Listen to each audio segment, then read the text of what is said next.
मन मंदिरा गजर भक्तीचा.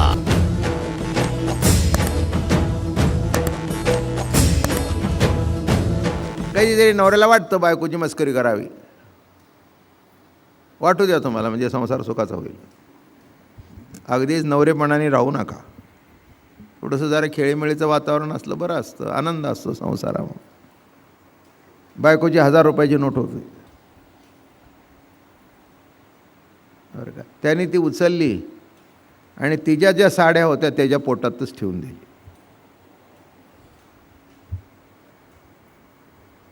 माझी नोट कुठे गेली, माझी नोट कुठे गेली, माझी नोट कुठे गेली, माझी नोट कुठे गेली.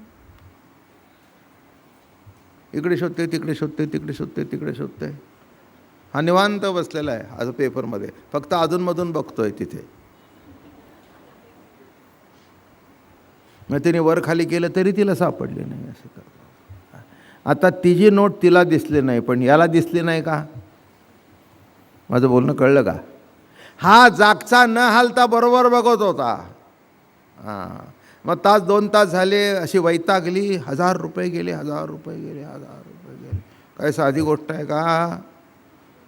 तुम्हाला काय कल्पना, तुम्हाला 10-10 हजार 15-20 हजार पगार येतो, आम्हाला भाजीतून 5-5 रुपये काढताना किती शिल्लक. मी काय तुमची असं काय वाईट बोललं का तुमच्याबद्दल? नाही असं काय मी काय निंदाबिंदा केली का? नाही. हां, पद्धतच असते. 50 रुपये लागले तर त्यातले 10 रुपये बाजूलाच काढून ठेवायचे असतात. पुन्हा सांगायचं 60 रुपये माझ्या गाठचे घातले, उद्या वसूल करताना कालचे 10 आजचे 10. आणि अशा मेहनत करून साठवलेले 1000 रुपये. महिला मंडळींना काय बरं वाटतंय, त्यांना असं वाटतंय हे काय, मी दुसरं तिसरं सांगत नाही, आघव्या चोरिया आपुले. काय असं चोरून ठेवलं, मग नवरा म्हणतो काय कुठे ठेवतेस, कुठे बघतेस, बघ जरा नीट लुगडीचे घड्या. अगं काय म्हटली, तिथं सापडलं, तूच ठेवतीस, तुला कळत नाही. मग तिला आठवलं, पलंगावर ठेवली. तर का हो म्हणली, तुम्ही तरी काही भानगड केली नाही का? अगं म्हणला, मला तुला तेच सांगायचं आहे, कुणीच काही भानगड करत नाही. भानगड काढणारा एक कर्ता पुरुषच परमात्मा असतो, दुसरं कोण भानगड करतं? काय अगं घरात तू मी असताना तुझी नोट कोण उचलणार? तसं सृष्टीमध्ये एक प्रतीती आहे आणि एक प्रत्यय आहे, या दोघाचा खेळ आहे. याच्यामध्ये तिसरा येईलच कसा मध्ये? हा सगळा चाललेला काय आहे? एक स्वरूपाचा खेळ आहे. न लागे हेतूचा वास. आपुले न लागा हेतूचा हात, स्वयंचे असे जो सिद्धांत, ते ज्या सता हाते हात चोरले देखा, ते कैसे हे घेऊ जाता, जव सिद्धांत राहेरिता आणि अतिरिकेती स्तव अन्यता होऊ न सके. अरे काय मिळालं एक लक्षात ठेवा. पुन्हा पुढे जाऊन दृष्टांत सांगतो. दृष्टांत सांगताना कसा सांगितलं तर विचार करून ऐका, म्हणजे कळेल. तिला जी नोट सापडली ती कुठे सापडली? मी असं म्हटलं नाही त्यांनी आपल्या पॅन्टच्या खिशात ठेवली, मी असं म्हटलं नाही त्यांनी आपल्या कपाटात ठेवली, त्यांनी तिच्या लुगड्यातच ठेवली. तसं आपलं हरवलेलं तत्त्व आपल्या ठिकाणीच आपल्याला सापडत असतं, दुसऱ्याच्या खिशात बघून जमत नाही. फक्त आपल्या खिशात आहे दाखवणारे संत भेटावे लागतात, बस. म्हणून नीट दृष्टांत लक्षात ठेवा. दृष्टांतसुद्धा नीट मांडला म्हणजे कळतं तो दृष्टांत नसून द्राष्टाच आहे. म्हणून इथे म्हणाले ते की कोण आहे उपपती सांगणारा, कोण आहे उपपती निराळी नाहीच आहे, तोच आहे. ते कैसे हे घेऊ जाता, तव सिद्धांत चिराहेरिता आणि आस्तिकतेची तव अन्यता होऊ न सके. मग तो म्हणला, आता तुला बरं वाटलं ना सापडली? अहो काय सापडली आणि काय न सापडली? माझी ती तुमची आणि तुमची ती माझी. हा म्हटलं ते तर सत्यच आहे, आणि माझ्याकडून तरी कुठून आले? हां आता बरोबर बोललीस, आता बरोबर. मग आता म्हणलं आण 1000 रुपये, मला कमी आहेत, नाही देणार. ते म्हणाल हा काय, हा त्यातला विलास आहे. मग पुन्हा बाहेर आली, खरंच तुम्हाला पाहिजेत का? खरंच तुम्हाला नड आहे का? घ्या ना, घ्या. अहो काय मला तरी ठेवून काय करायचं आहे, कोणाच्या उरावर घालायचं आहे? बायकांचा खासियत शब्द आहे हा. घ्या ना, घ्या, ठेवा ठेवा तुम्हाला. अगं नाही ग, मीच तुला देऊ का? नाही हो, राहू द्या. तुम्ही मागितलं कधी मागत नाही, आणि मागितलं घ्या हो. परा प्रमेय प्रमदा विलासिया. प्रमदा विलासिया. काय म्हणताय ज्ञानोबराया? प्रमदा विलासिया.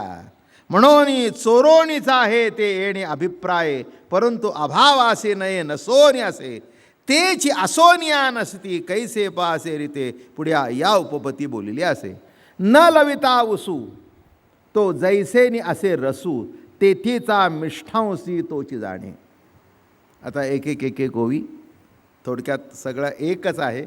आता दृष्टांत इतके दिले, 3-4 दृष्टांत. ज्ञानोबाराय मगाशी सांगितलं, दृष्टांत इतके सुंदर देत असतात, त्याशिवाय ते आपल्याला नीट कळणार नाही. न लाविता उसू ते जैसा असे रसू. हे बघा, ऊस लावण्यापूर्वी ऊसामध्ये रस आहे का नाही? आणि ऊसाकरता ऊस लावतो का रसाकरता ऊस लावतो? ऊस म्हणजे काय, कुंडीत ठेवायचं झाड आहे का? काय ऊसाकरता ऊस लावतो का रसाकरता ऊस लावतो? रसाकरता. म्हणजे पण ऊसात जो रस आहे तो पूर्वी ऊसा आहे की त्यातील गोडी तोच जाणतो. तो ऊसातल्या रस जो मुळातला रस आहे त्याची गोडी ऊस सोडून कोण जाणणार? न लाविता उसू तो जैसेनी असे रसू, तेथीचा मिष्ठांसू तोची जाणे. त्याच्यातला जी गोडी आहे, ऊसातली जी गोडी आहे, त्याच्यातला रस आहे, त्याची गोडी कोण जातो? तोच जाणणार. का न सज्जता विणा तो नादू जो बोलपणा, त्या येणीची जाणा होवावे लागे. विणा तयार केला जातो, त्याच्यामध्ये मग सगळे जोड अमकं तमकं हे नाद आहेत. बोट टाकल्यानंतर नाद का नाद पूर्वीपासून आहे? पूर्वीपासून नाद आहे त्याच्यात. अहो होता म्हणून प्रगट झाला, नसता तो कुठून प्रगट झाला असता? का न सजिता विणा म्हणजे न लावता तो नाद जो अबालपणा, ते तया तेणीची जाणं होवावी लागे. फक्त बोट टाकल्याबरोबर. आता त्या नादाला कोण जाणतो? तोच नाद जाणतो ना. हे बघा, मूळचा जो पंचम कोणी शोधला त्याला काही पेटी होती नाही का? आता आपण म्हणतो हां जरा पंचम धर, बरोबर आहे, पंचम धर. हां, आता पंचम धर हा मुळातला पंचम कुठून आला? तो ओरिजिनल आहेच ना, ओरिजिनल आहेत ना. आता जास्ती काही न सांगणं बरं असतं. काही काहीचे स्वर इतके पक्के असतात की आ केलं की त्याला विणा लावून घ्यावा इतका तो पक्का स्वर कशात बसलेला असतो, पेटीचं नाही. मग काही वेळेला पेटी जर कमी जास्ती असते तर तो सांगतो हां ज्या अर्थी मला ताण पडते त्या अर्थी पेटी चढा स्वराची आहे. मग तोही म्हणतो खरंच आहे महाराज, एक स्वर चढ होता. काय आता इथे नाद कोण झाला? आ निर्माण झाला नाही, तो आ सुद्धा पंचम म्हणजे बरोबर तो निर्माण होतो. याच्यापेक्षा अजून गंमत बघा. आता हे सतारी वितारला अशा आडव्या पट्ट्या असतात बरं का, पण सरोद वगैरे वाजवतात ना किंवा सारंगी, हां त्याला असं पंचम बिंचम कुठेच काही नसतं. हां मग ते नखानी बरोबर असं केलं की असं जेव्हा सुरू होतं असं इथे करतं असं करतं. हां मग त्याला ते बरोबर न कळता बोट तिथे नेमकं जातं. मी म्हटलं कसं काय, कसं काय? पेटीला तरी काय ते काही काही ज्याला कळत नाही ते असं बघून असं करतं. इथे असं नाही तसं नाही, घराला गेलं तर बोटं अडकतील त्या तारेमध्ये. पण असा जेव्हा एकदा मारला की नाही बो की असं केलं की काय गंमत आहे. हे कसं काय? हे बघा, एक तुम्हाला सांगतो गंमत म्हणून, मी चर्चा केली याच्याबद्दल. या बोटामध्ये सुद्धा मेंदू तयार होतो. जाणीवा म्हणजे ज्ञान, ज्ञान म्हणजे मेंदू. त्या नखाला सुद्धा कळतं की कुठे पंचम आहे म्हणून. असं किती जरी असं झालं की ते असं असं असं असं असं असं असं असं असं. मी म्हटलं काय गंमत आहे, काय गंमत आहे? म्हणला महाराज गंमत नाही, ही प्रॅक्टिस आहे. गंमत नाही, सुराची संगत आहे. तसं ज्ञानाची संगत म्हणजे अमृतानुभवाची प्रवचनं. बस ही संगत आहे, संगत आहे, संगत आहे. सतत रोज त्याच्याशी परिचय, त्या स्वराशी परिचय.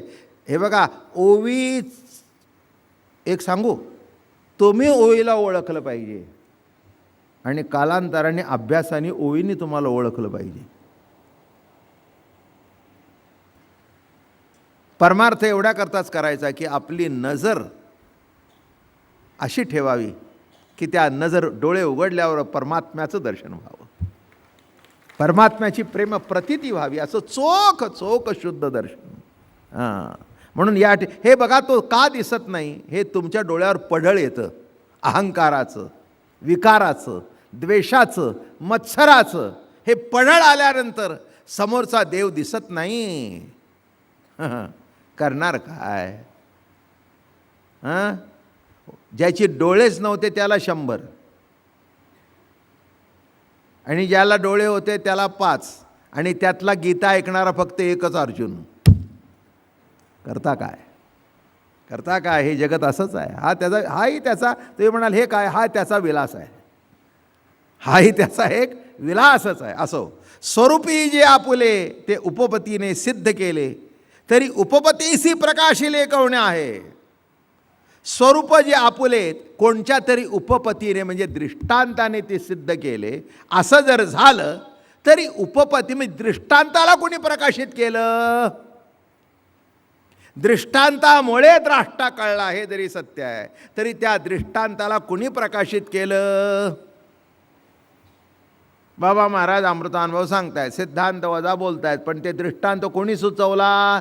तो सुचवणारा कोणीतरी आहे ना. मग निराळं कुठे आलं अस्तित्व दृष्टांताला? म्हणजे आता दृष्टांताच्या आधाराने द्रष्टा कळावा का? मग त्या दृष्टांताला जरी उपपती कुणी सुचवली, आता जरी उपपती सिद्ध केले, तरी स्वरूपते तव होय आपुले हे नुचुके परी झाले निद सूर्यायसे. सिद्ध असून अन्यथा झाला, मग आपणा भेटला तेव्हा विसरू नव्हे संचला. मगाचा दृष्टांत तो आपल्याला आपण भेटला हे म्हणणं सुद्धा चुकीचंच आहे. निद्रा जे जागृती ते निदसुरायसे म्हणती ते आपण्यासी सिद्धांत साधून घ्यावे. झोपला असेल तर जागा झाला काय? जागाच आहे, त्याला झोपला होता किंवा जागा झाला हे म्हणण्याची काही गरजच नाही. जागाच आहे, जागाच आहे. आता बाबा मला प्रवचन चालू आहे, जागाच आहे ना मी. काही मी म्हणायची गरज आहे का मी जागेपणात प्रवचन करतोय? काय जागेपणात मी प्रवचन करतोय हे म्हणणं म्हणजे त्या जागेपणाला लावलेला बट्टा आहे. तसं स्वरूप मात्र हे स्वरूप असल्या कारणाने त्याला स्वरूप आहे हे म्हणणं हा त्याला लावणं डाग आहे, डाग आहे त्याला. तेथे जो सिद्धांत येजे तो निरसुरायसे जाणजे, स्वरूप सिद्धांत आणि जायसे नाही. तर काही झोप आहे समजा, स्वरूपाच्या ठिकाणी सिद्धांत तो सिद्धांत आहे. आपुली ये ठाई आपण आई असे आपण चोरून आता येथे काय शून्य म्हणू ये पा. त्याला शून्य म्हणायचं नाही, आपणच आपल्याला चोरून राहिलो आहे. हे बघा, जगाला कळलं नाही पण आपल्याला कळत नाही का? चला एक दृष्टांत म्हणजे मला पुन्हा तुम्ही म्हणाल इथे उपपती खंडन झालं आहे, मी तुम्हाला पुन्हा दृष्टांत कशा करता देतो आहे? कळण्याकरता एवढंच. पण तेच आहे. एक लहान पोर आणि घरात आई वडिलांना फसवण्याकरता एका कोपऱ्यात पलंगाखाली असं लपून बसला अंधारात. ते पोर लपून बसलं. आईने शोधलं, वडिलांनी शोधलं, ते कलमाच्या खाली वाकून बघितलं, ते चादर होती पण अंधार होता, दिसलं नाही. आता कोणालाही त्याचा पत्ता लागला नाही, पण त्या पोराला माहीत नव्हतं का मी लपलोय ते? त्याला माहिती होतं ना मी लपलोय ते. तसं कुणालाही जे कळलं नाही तर आत्मसत्ता आहे ती तिलाही माहिती आहे ना. मग ते अज्ञान आहे का ज्ञान आहे? ते लपली आहे का उघड आहे? तिला तर माहिती आहे ना. म्हणतो आई, अरे चोरा आगविया चोरिया आपुले. आई मी इथे आहे. अरे तू आम्हाला दिसला नाही. मग आईला दिसला नाही, वडिलाला दिसला नाही, ठीक आहे, पण तुला कळला नाही का? तसं इथे काय म्हणतात बघा, स्वतःची जे की सिद्ध तया काय दुतिलेश निखळ सच्चिदानंद नसोनी आहे ते आहे. त्याला आपुले आपण ग्रहण न करीत आईसे जे जाण, म्हणून हे तू वीन चोरले असे. मन मंदिरा गजर भक्तीचा.